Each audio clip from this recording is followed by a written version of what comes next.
terima kasih. Assalamualaikum warahmatullahi wabarakatuh. Waalaikumsalam warahmatullahi wabarakatuh. Waalaikumsalam. Pak, selamat siang, salam sehat selalu Bapak dan Ibu peserta webinar. Perkenalkan, nama saya Sri Rahayu. Saya dari Fakultas Teknologi Pertanian Universitas Gadjah Mada. Dalam paparan saya ini, paparan dibuat oleh saya dan juga Prof. Eni Harmayani. Beliau adalah Ketua Tim Peneliti untuk glukomanan dari porang. Ini yang penelitiannya sudah dimulai. Untuk ekstraksinya ini sudah dimulai sejak tahun 2012 hingga kini kami masih melakukan penelitian mengenai ekstraksi glukomanan supaya nanti secara produksi ternyata perlu improvement ya, perlu perbaikan proses untuk supaya proses itu lebih efisien. Ya, maaf Bu Dokter, ini sudah ada tampilan ininya. Ya, baik. Silahkan ini Pak. Diperbesar Pak di slideshow Pak, di slideshow mungkin Pak. Di slideshow. Sudah sekarang. Di slideshow Bapak, bisa? Iya, di slideshow ya. Ya. Ya, masih loading Bu. Ya betul. Yang sebelumnya ya. Nah ini. Oke, untuk paparan saya pada siang hari ini untuk sharing saja ya. Ini tentang glukomanan porang. Kenapa saya tulis glukomanan porang Amorphopulus onchopilus, karena nanti juga ada yang dari konjek gitu ya. Nah, untuk glukomanan porang ini saya mengangkat tema tentang kualitas dan aplikasinya. Ini kami tulis bersama dengan saya Sri Rahayu dan juga Prof. Eni Harmayani. Next Bapak. Ya. Next. Nah, oke. Nah, tadi Pak Ngakib sudah, Pak Ketua P3N sudah menyampaikan tentang porang ya. Sekarang semua orang itu hampir semua orang itu tahu porang itu apa itu ya. Nah, dan karena sudah banyak sekali ya, sudah di telinga itu sudah begitu kata porang itu langsung pertanyaannya harganya berapa gitu nggih Pak Ngakib tadi. Nah, sekarang kenapa toh porang itu kok sekarang menjadi booming, jadi terkenal? Nah, mungkin tidak banyak yang tahu, belum banyak yang tahu ada apa di balik porang sehingga dia bisa menjadi nilai ekonomisnya menjadi tinggi, banyak dicari orang, banyak dicari oleh importer dan sebagainya. Nah, salah satu kandungan porang ininya yang eksotis tadi adalah glukomanan. Jadi dalam porang itu mengandung glukomanan, gitu ya. Mengandung glukomanan. Sekarang glukomanan itu apa? Monggo next Pak. Pak siapa tadi? Next, mohon slide berikutnya. Nah, glukomanan itu apa? Jadi glukomanan itu apa atau makanan apa atau glukomanan itu? Nah, glukomanan itu adalah intinya serat pangan yang dia larut dalam air dan dapat diperoleh dari umbi tanaman porang. Jadi dari umbi tanaman porang. Jadi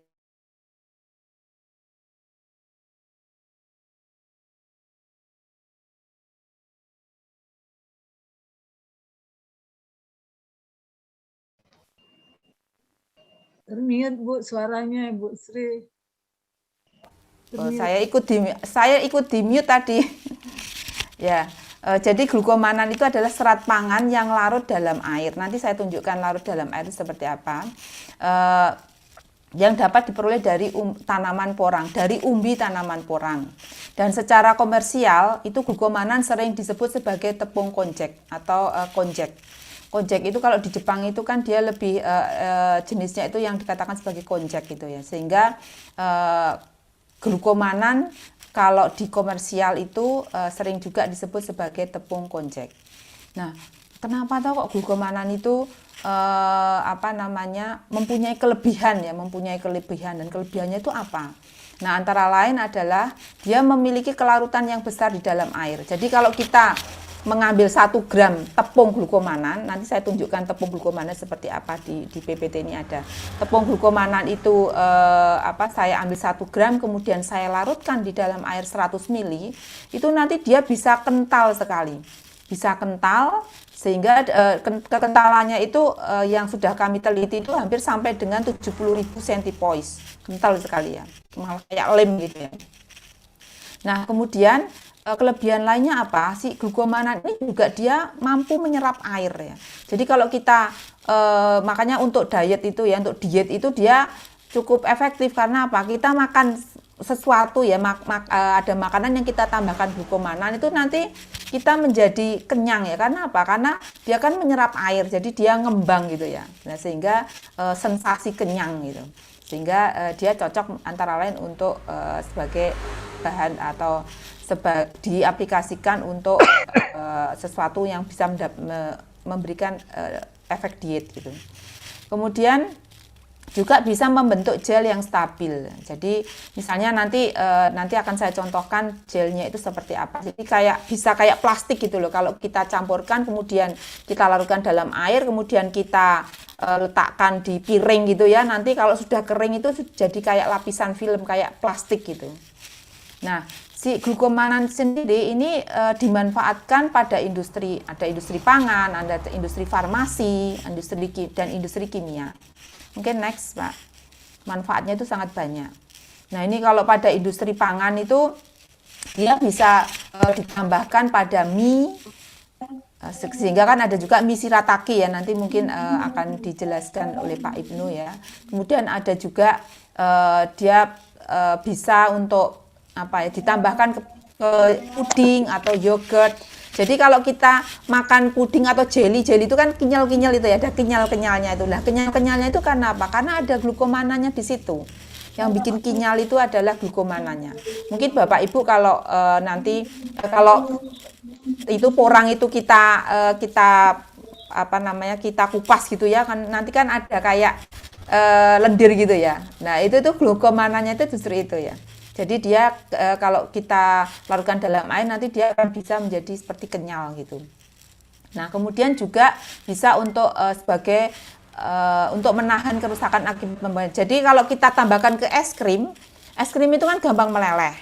Nah, kalau kita tambahkan si glukomanan, itu es krimnya itu melelehnya itu lama, jadi tidak gampang meleleh gitu ya. Nah, itu dibandingkannya antara yang ditambahkan glukomanan dengan yang tidak. Kemudian juga ada untuk roti ya, roti itu dia nanti menjadi adonannya itu mengembang, kemudian juga lembut gitu ya, menjadi lembut gitu.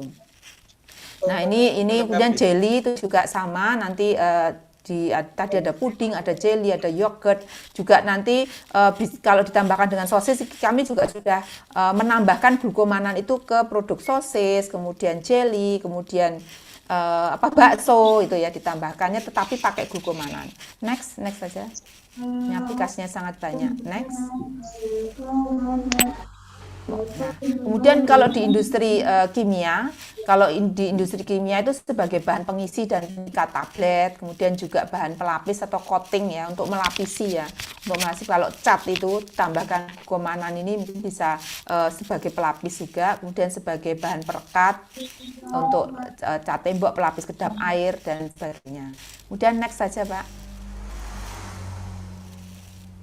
Nah, ini kalau di industri farmasi ini tadi yang saya sampaikan antara lain untuk yang diet ya, karena tadi dia mengkonsumsi sedikit saja itu sudah berasa kenyang ya. Karena apa? Karena dia nyerap air terus dia ngembang sehingga sensasi kenyangnya itu ada. Kemudian juga menurunkan lemak dan kolesterol karena dia mengikat kotoran itu ya. Kemudian juga untuk mungkin beberapa pernah saya untuk saput itu loh, untuk sabun itu ya, untuk sabun. Kemudian juga untuk kalau kita vegeta itu ya, vegeta itu ditambahkan, kalau tempat kita ada vegeta itu ditambahkan glukomanan, itu nanti dia akan memperlancar BAB-nya gitu ya. Next. Dia mengandung prebiotik. Nah, Jadi dari yang tadi saya sampaikan dari tanaman porang, kemudian umbi porang menjadi glukomanan. Nah ternyata glukomanan ini itu menjadi top 10 ya. Jadi dia menjadi produk yang top 10. Jadi produk yang bagus untuk kesehatan. Ini kemudian juga di Jepang ini digunakan sebagai bahan pembuat konnyaku dan shirataki ya. Dan shirataki yang saya kira sekarang ini sudah ada di Indonesia, produsennya juga sudah ada di Indonesia. Kemudian di industri pangan karena memiliki gel dan viskositas yang tinggi. Next saja Bapak. Nah sekarang kualitas glukomanan itu sangat dipengaruhi oleh apa gitu ya. Kualitas glukomanan itu bagaimana toh? Nah kualitas glukomanan itu sangat dipengaruhi oleh tadi bahan baku porang. Tadi Pak Nakib sudah menyampaikan porangnya itu harus bibitnya itu harus bagus. Karena apa? Jadi dari bibit aja bahan baku porang itu bibitnya apa? Bibitnya dari yang tadi spora atau bijinya ya. Bijinya atau spora, kemudian ataukah dia yang paling bagus itu dari bibit dari spora ataukah dari bulbil, umbi kataknya atau dari umbinya. Bibit dari ketiga itu mana yang paling bagus? Kemudian itu baru dari bibitnya nih bahan baku porang. Kemudian juga dia dipanennya itu berapa? Setahun? Ataukah dia baru setahun kemudian dipanen? Ataukah 2 tahun? Ataukah 3 tahun? Ataukah 4 tahun? Itu. Kemudian waktu panennya itu pada saat kapan? Pada saat bulan 3, 4, 5, 6, 7, 8. Itu sangat berpengaruh terhadap kualitas glukomanan. Nah, kemudian belum lagi dia di dataran tinggi atau dataran rendah. Kemudian di daerah mana dengan kandungan tanah yang macam-macam. Nah, itu yang sampai saat ini saya kira belum ada pemetaannya ya. Jadi karena kualitas glukomanan dari porang itu sangat dipengaruhi oleh bahan baku sehingga budidaya pun juga harus dispesifikkan budidaya porang seperti apa yang bisa menghasilkan glukomanan dengan kualitas yang bagus. Nah, itu saya kira perlu untuk dipetakan. Nah, selain dipengaruhi oleh bahan baku porang, itu juga nanti tahapan proses mulai dari porang dipanen hingga menjadi glukomanan. Nah, porang yang dipanen kalau dia pasca panennya tidak bagus, artinya dia ketika dipanen dibiarkan kemudian terjadi busuk, sebagian busuk dan sebagainya, itu nanti akan sangat berpengaruh terhadap kualitas glukomanan. Jadi glukomanan itu viskositasnya akan turun kalau dia busuk. Atau busuk sedikit saja dia katakanlah seperempatnya itu busuk itu, dan nanti dia terus akan turun kualitasnya, sehingga mulai dari pasca panen sampai dibuat menjadi produk antara yang lain itu akan berpengaruh terhadap kualitas glukomanan. Next Bapak. Nah ini untuk pengolahan porang ya, dari porang segar kemudian jadi chip porang segar, kemudian kita rajang, kita iris-iris dengan ketebalan tertentu, kemudian kita keringkan jadi chip porang. Kemudian setelah menjadi chip porang kita giling menjadi tepung porang, tetapi tepung porangnya itu tepung porang yang sudah dihilangkan gatalnya atau kalsium oksalatnya. Karena apa? Karena kalsium oksalat itu sangat dia berbahaya ya, kalau akumulasi nanti untuk ginjal itu dia akan berbahaya untuk kesehatan. Kemudian setelah menjadi tepung porang yang rendah oksalat, baru kita ekstrak menjadi glukomanan. Nah, itulah yang di sini yang paling putih ini, adalah tepung glukomanan. Sampai saat ini Indonesia, dari yang saya ketahui ya, mohon maaf nanti kalau mungkin ada yang bisa menambahkan atau memperbaiki. Indonesia itu masih ekspornya itu chip porang. Saya lihat di BPS itu ekspornya itu di situ ditulisan konjak chip gitu ya, chip porang dalam bentuk chip porang. Dan mungkin juga sudah ada yang ekspor dalam bentuk tepung porang. Cuman yang dalam bentuk tepung glukomanan setahu saya belum ada, tetapi barangkali mungkin sekarang sudah ada, seperti Ambigo itu mungkin sudah melakukan ekspor dalam bentuk tepung porang. Nah, sekarang berapa toh? Ini saya secara kasarnya ya, dari yang sudah kami teliti, dari porang segar menjadi chip porang itu rendemennya jadi 6 kilo jadi 1 kilo. Jadi 6 kilo porang segar itu menjadi chip porang 1 kilo. Jadi kita bagi aja ya rendemennya menjadi sekian persen ya, kurang lebih 15%-an lah. Kemudian dari ciporang menjadi tepung porang, tapi tepung porangnya yang gatalnya sudah hilang ya, kalsium oksalatnya sudah hilang. Dari ciporang menjadi tepung porang, kalau kita memprosesnya sudah betul, ya, memprosesnya sudah betul itu tadi saya sampaikan bahwa kualitas glukomanan sangat dipengaruhi oleh tahapan proses. Itu dari proses porang menjadi ciporang itu harus betul. Bagaimana yang betul nanti akan sedikit saya sampaikan. Kemudian dari ciporang menjadi tepung porang itu rendemennya antara itu yang paling rendah itu kalau yang pernah kami teliti itu antara 35 hingga 50%. 35 hingga 50%. Itu ringnya memang sangat tinggi. Kenapa sangat tinggi? Itu karena tadi apa? Bahan bakunya porang tadi. Nah, kemudian dari tepung porang menjadi glukomanan itu rendemennya berapa? Rendemennya itu juga berkisar antara 40 hingga 60. 40 hingga 60. Kemarin saya sempat mendapatkan tepung porang dari salah satu produsen di Indonesia. Itu saya ekstrak tepung porangnya itu sampai bisa dari tepung porang menjadi glukomanan, rendemennya itu bisa menjadi sampai dengan 65%. 65 hingga 70%. Saya kira itu sangat bagus ya. Nah, dari kisaran harga ya. Sekarang makanya kalau mungkin kalau petani akan menjual porang itu juga dipikirkan juga sampai dengan ke glukomanannya ini ya. Nah, dengan rendemen tadi ini di sini 6 kilo menjadi 1 kilo.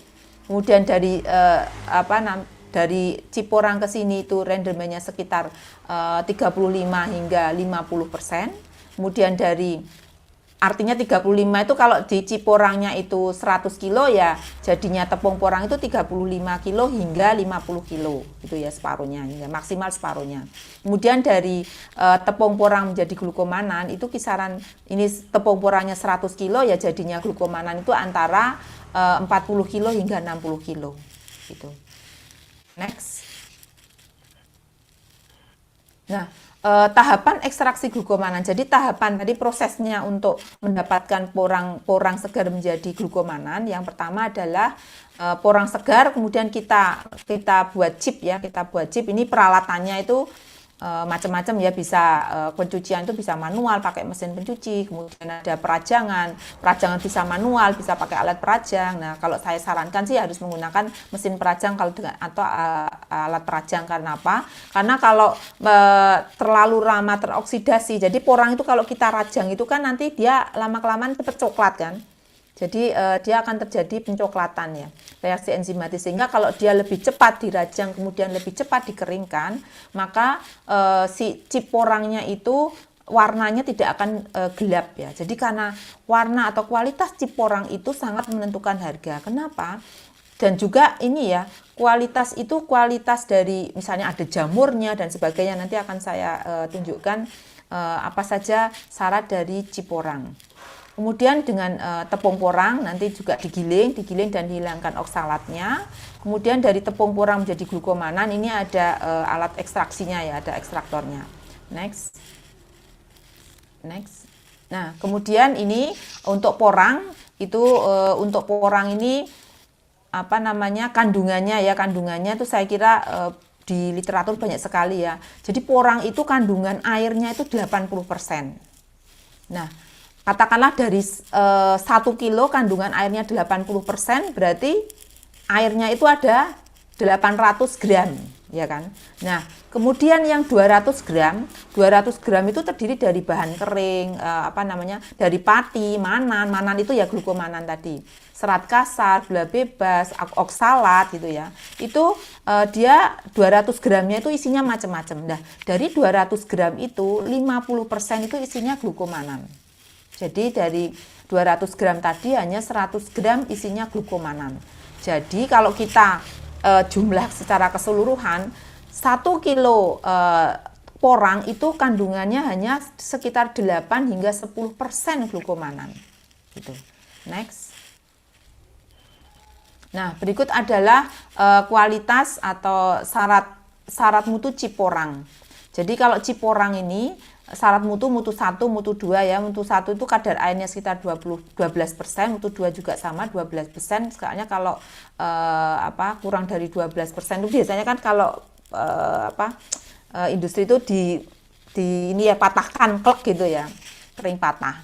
Kemudian kadar glukomananya berapa? Kadar glukomananya kalau mutu 1 itu 35%, kalau mutu 2 itu 15%. Dan juga nanti benda asingnya itu maksimal 2% dan cacatnya itu tidak ada ya. Kemudian juga sekarang ini banyak yang ini juga apa namanya, ada PB itu loh, kandungan PB-nya. PB. Kemudian juga itu ada syaratnya. Kemudian jamur itu juga ada menjadi persyaratan ya. Beberapa imported itu mensyaratkan seperti itu, sehingga salah satu kuncinya adalah bagaimana mengeringkan supaya membuat ciporang dengan pengeringan yang dia bisa memenuhi syarat, baik syarat fisik maupun syarat kimiawi maupun ada syarat dari next. Nah, ini kalau kita lihat di sini ekspor porang ya atau konjek ini sangat apa ya, di negara tujuannya itu Cina, Vietnam, Singapura, dan saya lihat kalau yang di Indonesia itu yang dari datanya BPS itu banyak ke Vietnam. Oke, next saja.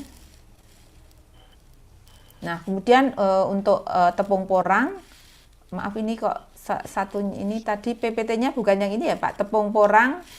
Ini PPT yang, maaf Pak, tadi harusnya PPT yang satunya Pak, bukan ini Pak. Yang saya next saja, next saja. Ini yang terbaru Bu infonya. Oh gitu, oh ya udah. Sebelumnya aja, yang tadi tepung porang. Nah, tepung porang ini tepung porang kasar yang dihasilkan dari ini yang dari Kertosono. Ini sebenarnya tadi sudah saya tampilkan, yang terbaru itu saya tampilkan yang punyanya FTP UGM. Itu kami sudah berhasil mengekstrak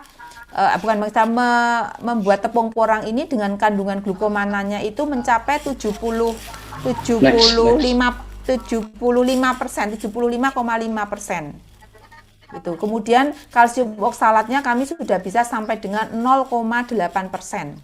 0,8%. Jadi gatelnya itu sudah kita hilangi hingga 0,8%. Nah, mungkin agak sedikit salah kaprah ya kalau tepung porang dengan glukomanan. Beberapa memang mencampurkan tepung porang itu untuk olahan pangan. Tapi mungkin harus dicek juga berapakah kalsium oksalatnya. Karena apa? Karena kalsium oksalat itu kan gatel. Nanti bentuknya tuh kayak jarum-jarum gitu ya.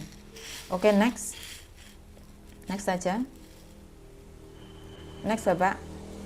Nah, ini kalsium oksalat itu bentuknya kayak jarum ini Pak.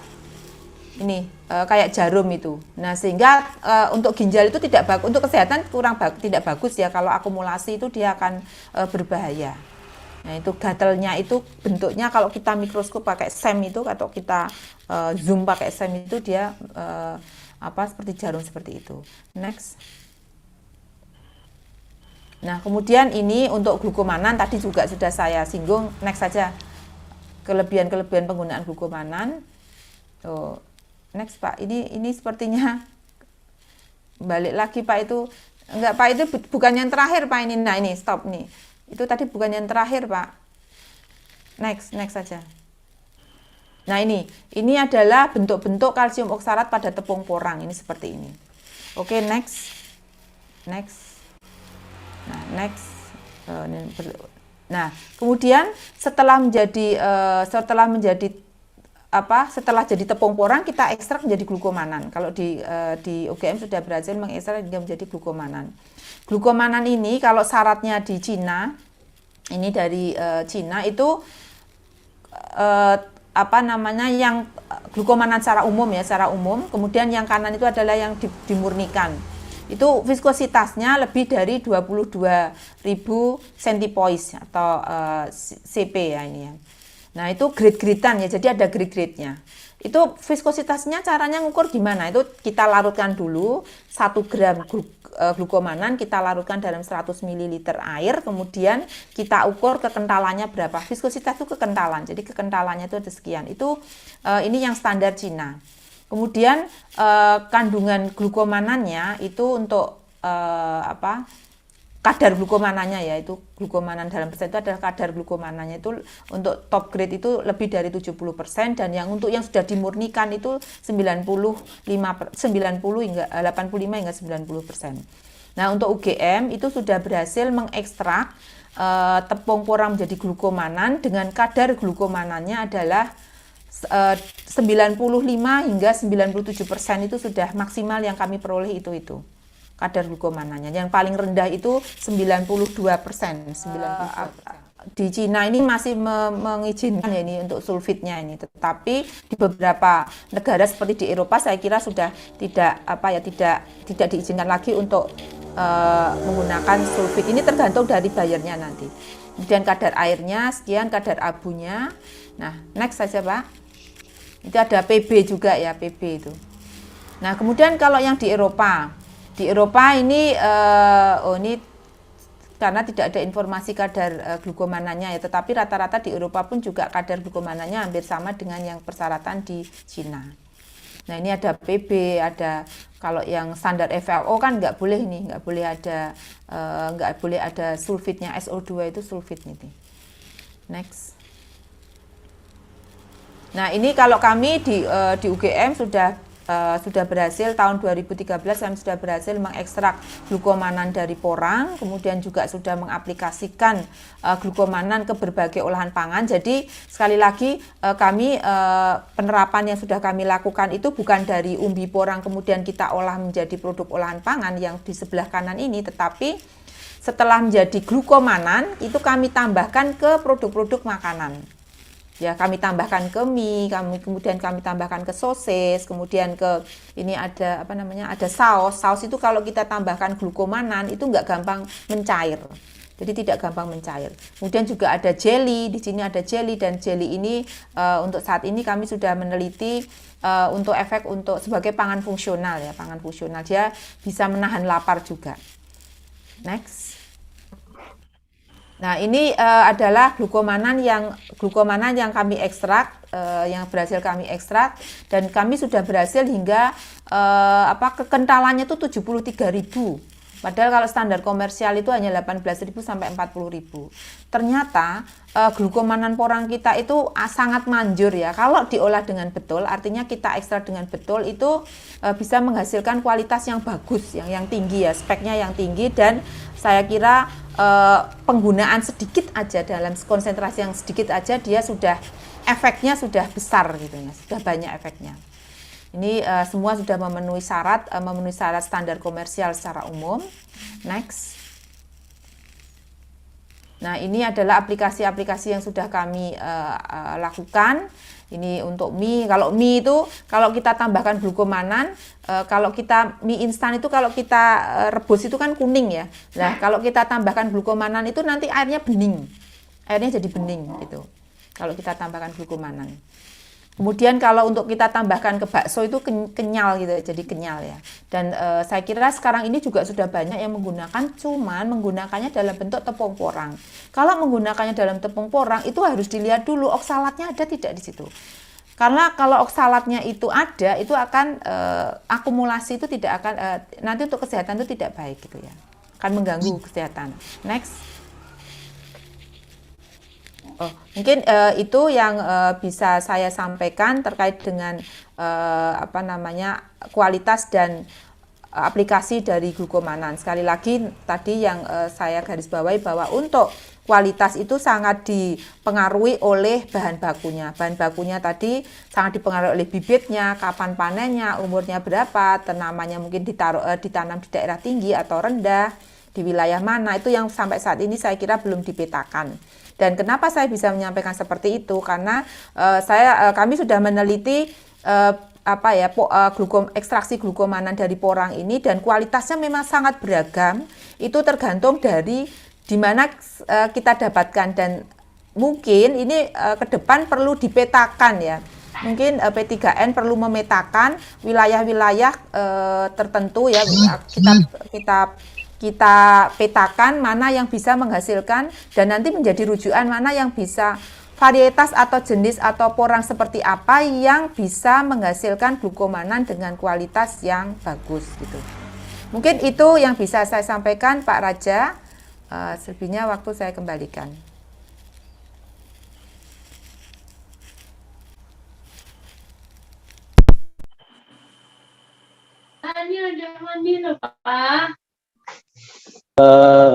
Ibu, lagi. ya. Mohon ini Bu, bertanya ini, sedikit tanya. Ya. Kalau beda lokasi daerah itu kira-kira hasil glukomannya sama nggak Bu? Kira-kira? Ya, saya kira semuanya itu tergantung dari ini Bapak. Jadi semuanya tergantung dari, bisa saja terjadi berbeda ya, bisa saja beda itu pasti ada glukomananya akan beda itu pasti ya. Itu juga tergantung dari bibitnya itu dari apa. Karena tadi dipengaruhi oleh bibitnya itu dari apa? Dari spora kah? Atau dari umbi bulbil umbi katak kah? Atau dari umbi itu kan ada juga yang dari umbi yang kecil itu kan.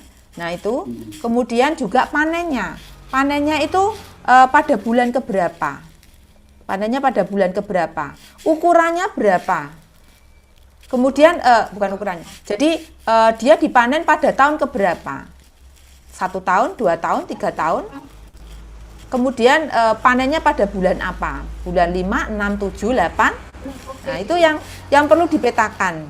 Oleh karena itu saya kira penelitian ini, karena kami juga sudah melakukan penelitian, ternyata memang ada perbedaan.